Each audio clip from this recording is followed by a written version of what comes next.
question. Why do the nations rage? Why is there chaos? Why is there crisis all around me? Why is life this crazy? And according to Psalm chapter 2, when we come up with that question and we look around and ask why life's that crazy, it says, God laughs. God has a good laugh.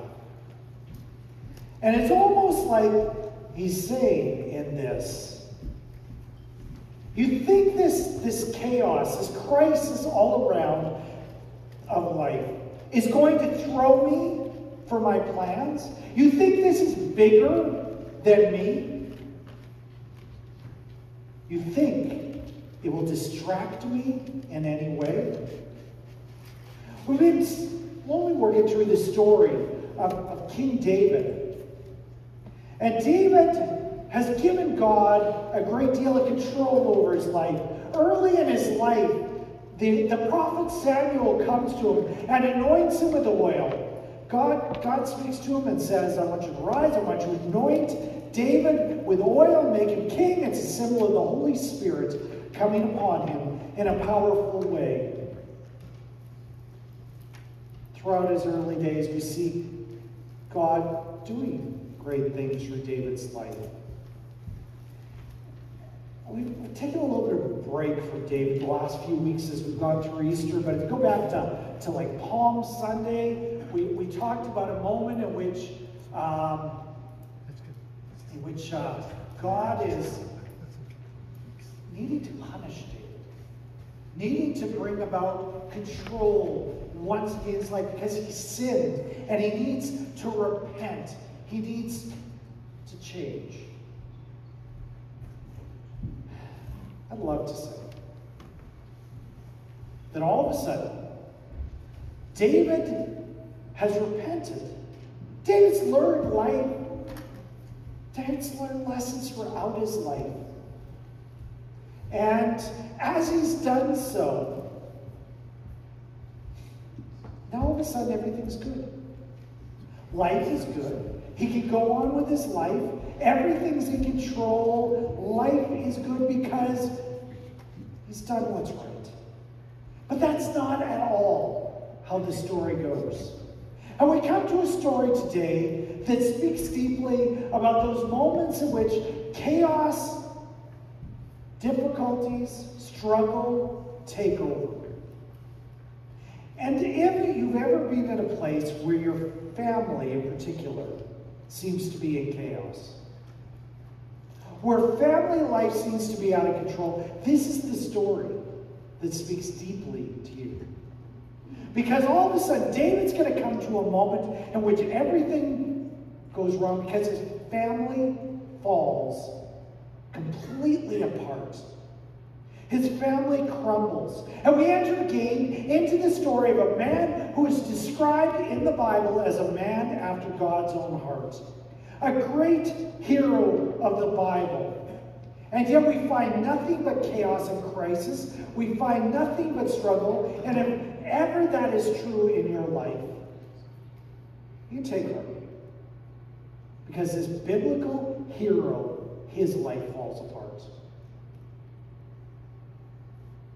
God is still at work, even in those moments.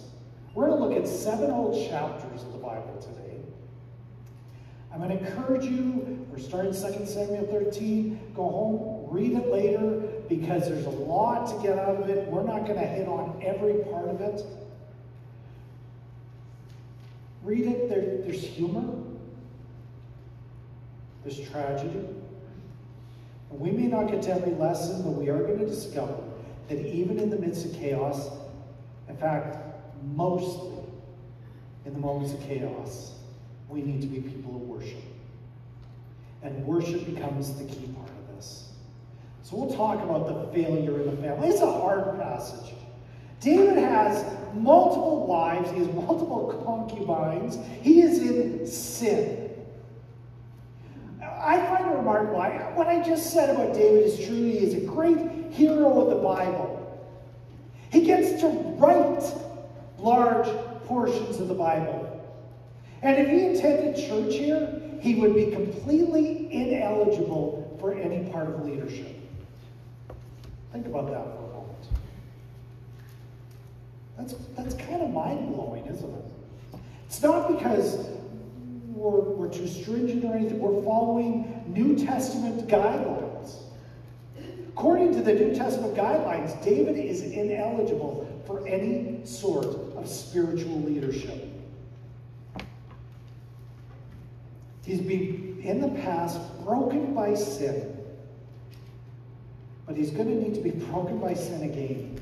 Sometimes we discover that what we sow, we reap. In the book of Hosea, in chapter 8, verse 7, it says, "For they sow the wind, and they shall reap the whirlwind." And I think David probably feels this, that, okay, I've done wrong, but this is beyond. This seems worse. David, just because he's broken by sin, doesn't mean he's learned all the lessons. He's got more grace to discover.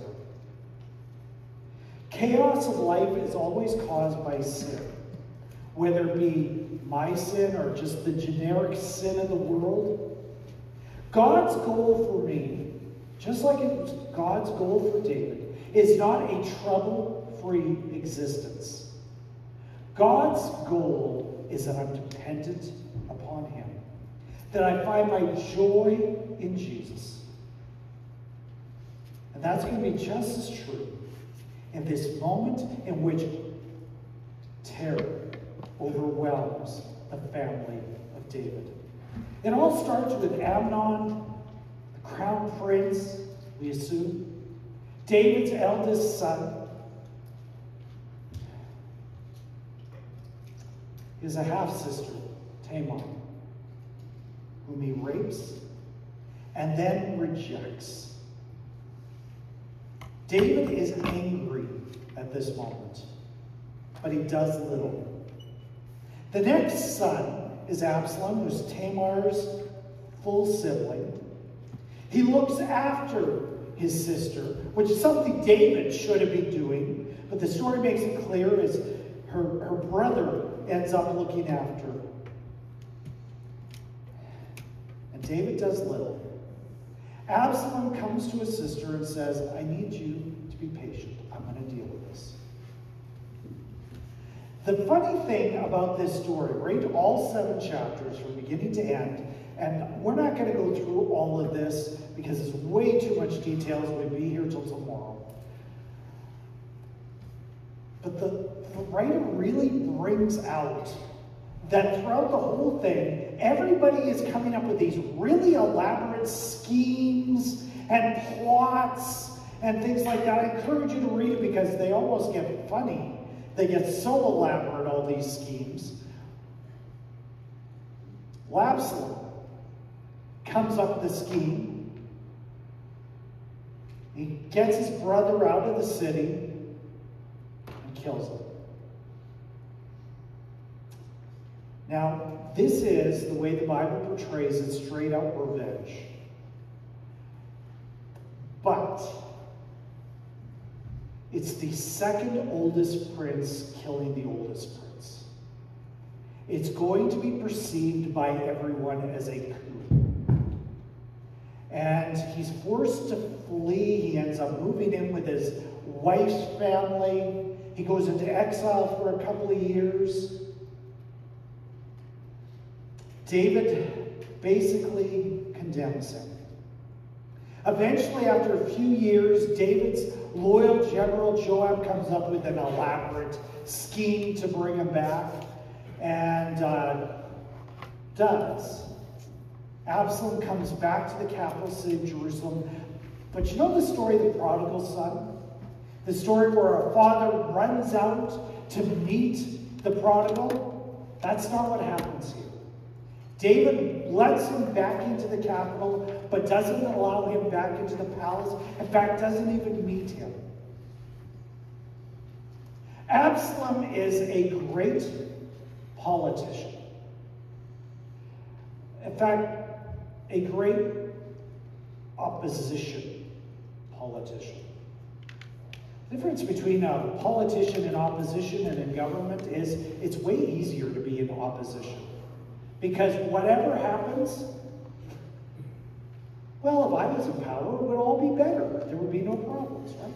That's all you have to say.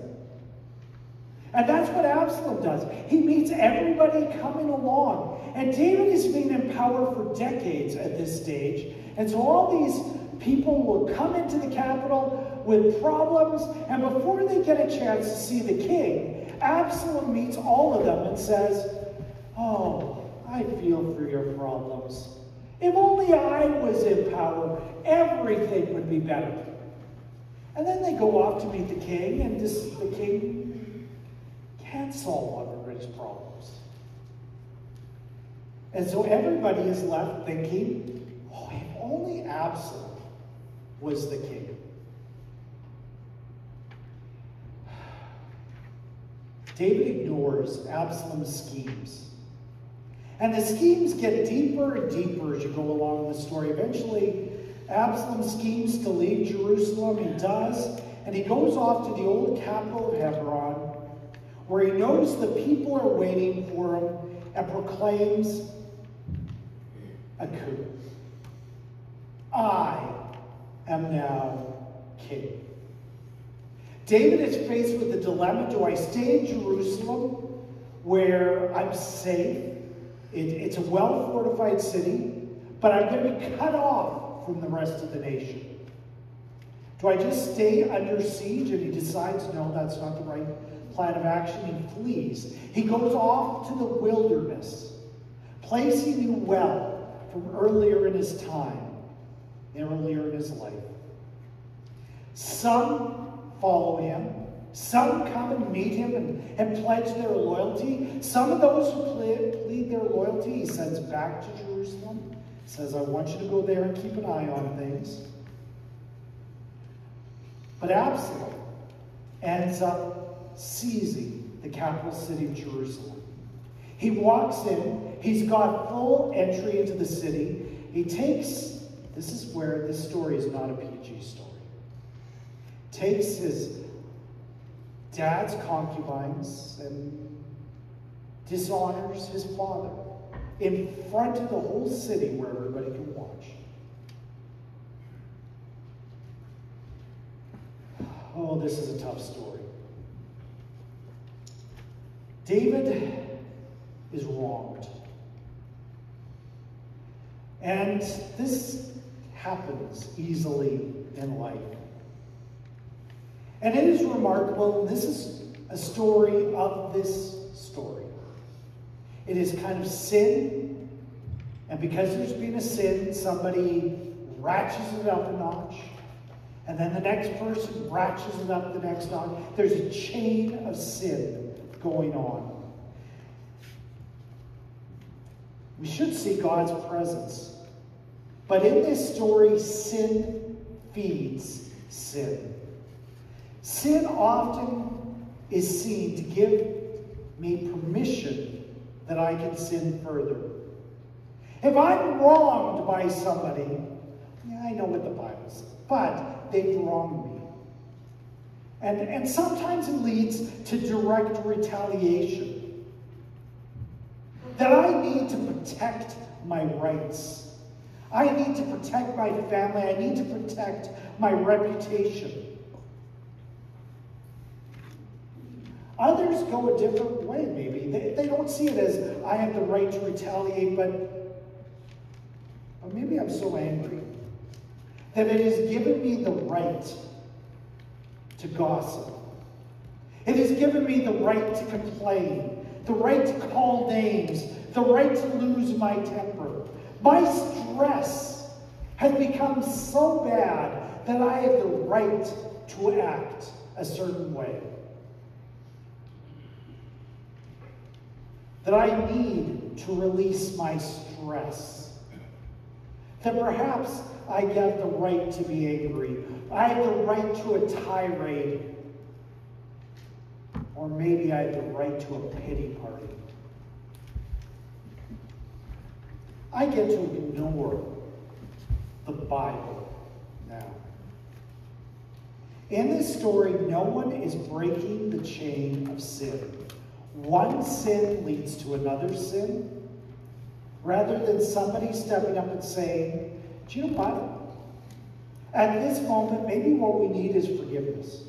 Maybe what we need is love. Maybe what we need is a way to figure out the problem. Instead, everybody reacts in their anger. And we have a chain of events that is nothing less than a catastrophe of sin. And sometimes in life we need to ask the question, do I need to prove a point? Or do I need to show compassion? Do I need to protect myself, or do I need to show love? Do I need to defend myself? Unfortunately, this is a story of people who spend more time defending honor than they do listening to Jesus. The story continues in chapter 16. It's now David is fleeing out to the wilderness. And as David flees out to the wilderness, there's several vignettes. One of them I looked at on Palm Sunday. If you missed Palm Sunday, you can go back and find it online. I told one of the stories there, and I said at that time, look surprised when I get to this point.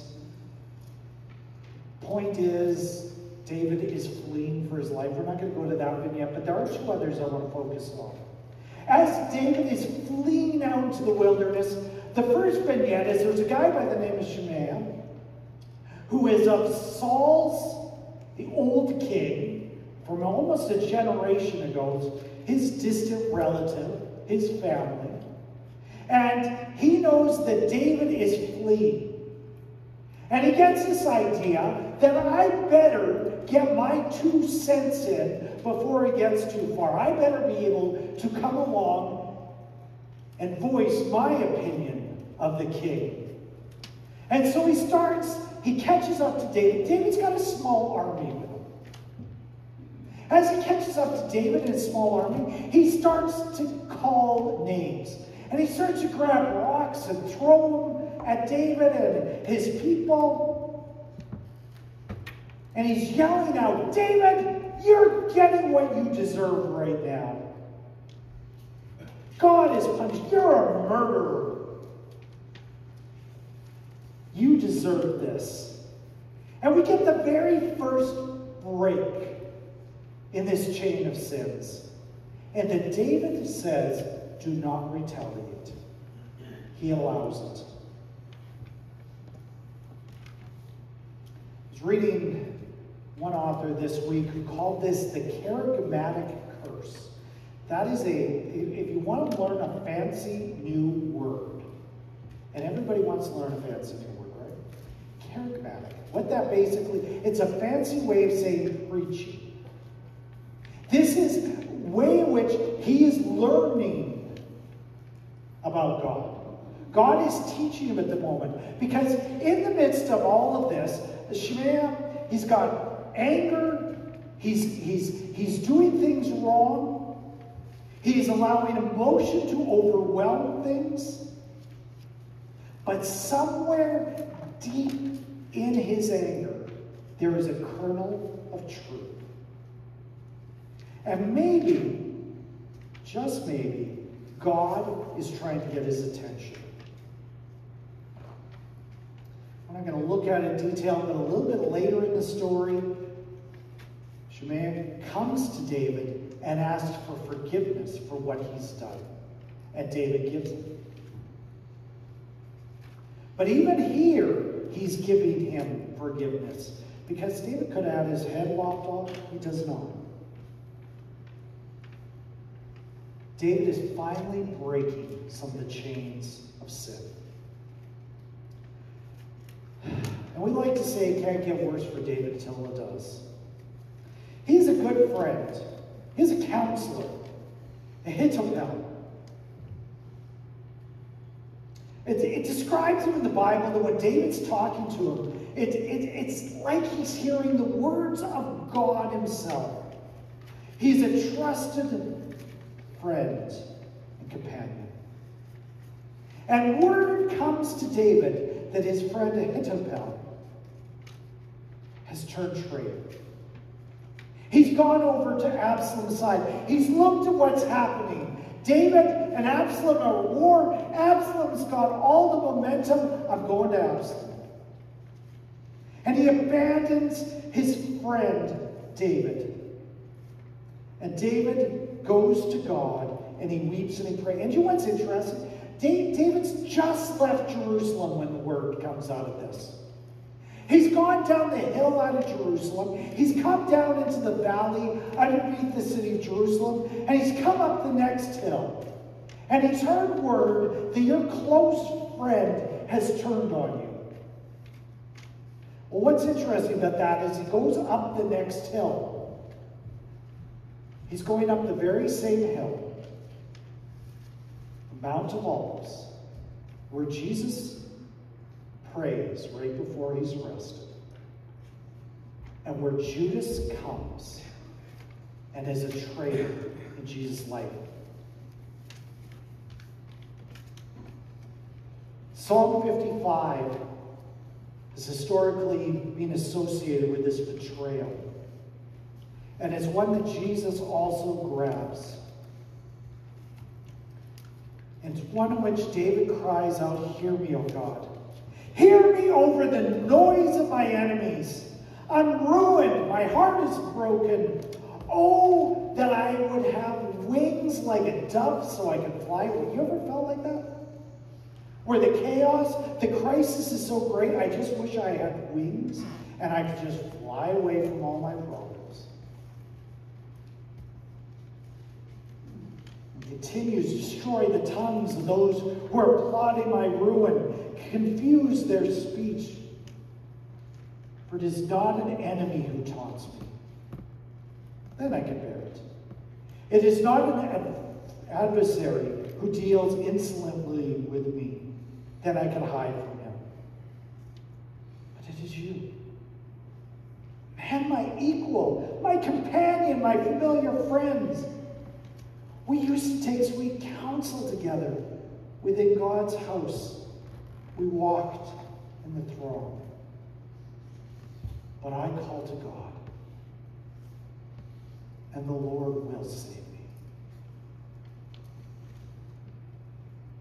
He continues, "My companion stretched out his hand against his friends.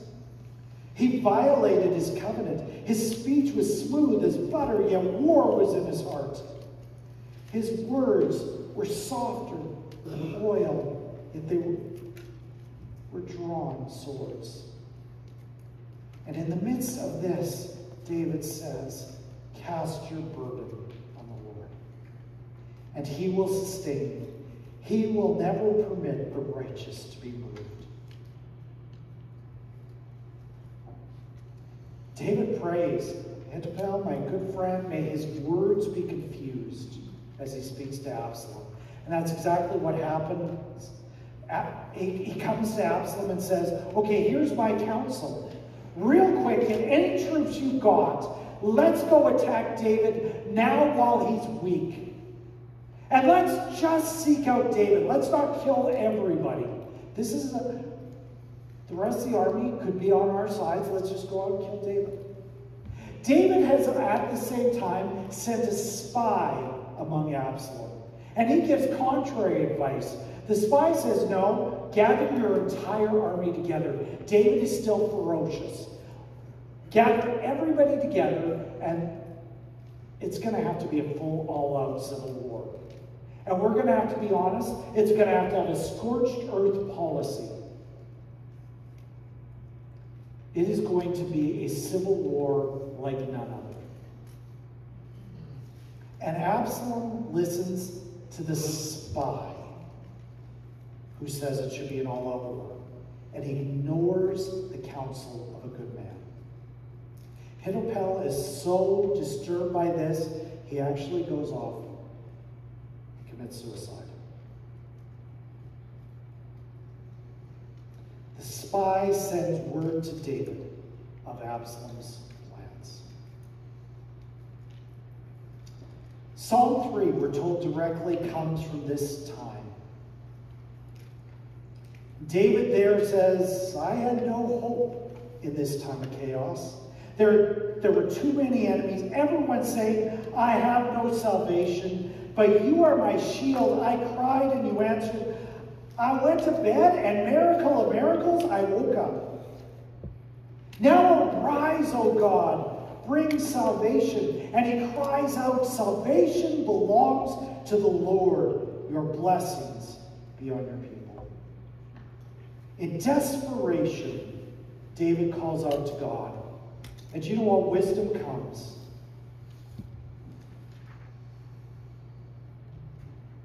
David strategizes. And as we see Psalm 3, he's praying. How would this world be different?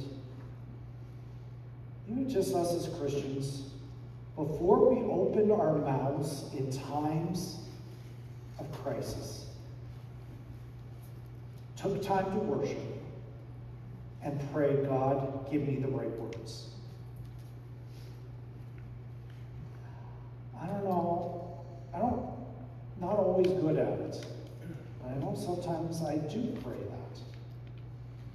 And ask real quickly just before I open my mouth, God, give me wisdom. I need to do it more. I've gotten to the place where very often when I'm praying for somebody, real quickly in my head I say, God, give me the words to pray.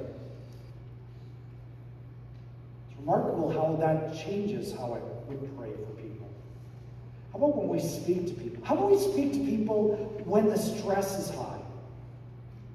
When things are uncomfortable in life? When things are different? If we just stop to pray. And if we were living like David, in the midst of the crisis, we were people who worshiped. And we're saying salvation belongs to the Lord, not salvation belongs to me figuring things out, or salvation belongs to my army or to whatever else, but that I need God at this moment. David is devastated because things are going wrong.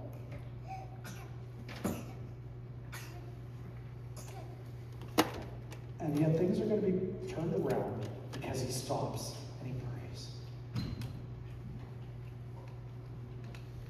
Absalom comes down, he goes to war with David. We're not given all the details, but David is given a good strategy from God, and he ends up winning the victory. It doesn't seem like it was an all-out war in the end, but Absalom is forced to flee, get separated from the rest of the troop. He takes off on a mule. He goes riding through the forest. Some of you may know this story, that Absalom were described as a vain man who had really, really long, thick hair that weighed an incredible amount. As he's going through the forest on full speed on his mule, he gets caught up with a tree. He gets stuck on the branches and he's hanging from the tree. Joab, David's loyal general, hears about him. He goes in, he grabs some troops. He delivers a fatal blow to Absalom and then orders the rest of his troops to finish him off.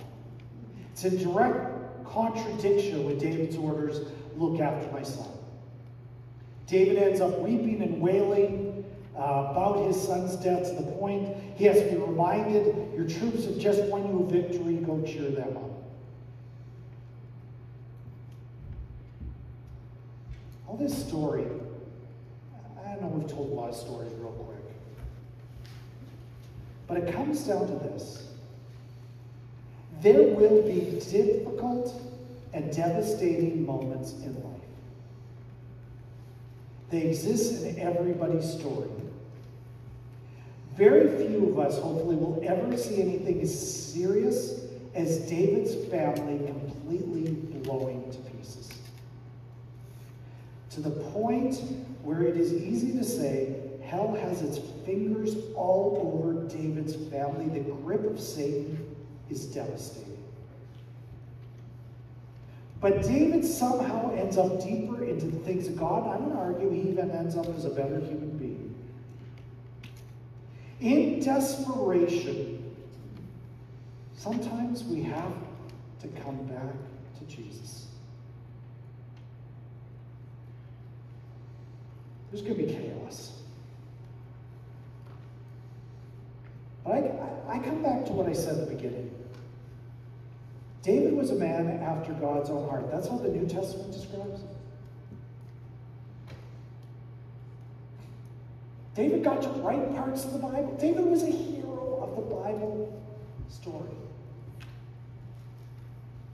And if that's true of this guy, David, I think there's hope for all of us when we come into moments in which all of a sudden life is chaotic. Maybe where things go wrong. Maybe where I've got struggles with my kids, or in my marriage, or in my greater family, or maybe within my community. It's not the end of my story. There's a struggle, sure. But God isn't casting me out. He's calling me deeper, closer to Him.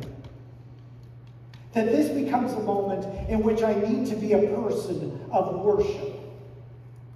Where in the midst of chaos, I'm trying to break the chains of sin. Where I'm praying for wisdom and praying for the right words to speak. God continued to value David. And as there's great chaos, you kind of think that God is done with him. But it's the opposite. And in the midst of chaos, we can be closer to God. We have a couple of choices, don't we? Because some people in chaos and in crisis, when things are going wrong, just get angry. Just start feeling sorry for themselves and make it all about me. David gives us a different path where he chooses to seek wisdom and seek God. And that's a choice for all of us. We have to completely commit to God for that to happen. And we're going to sing a song about that commitment. I'm going to invite our worship team up as we sing.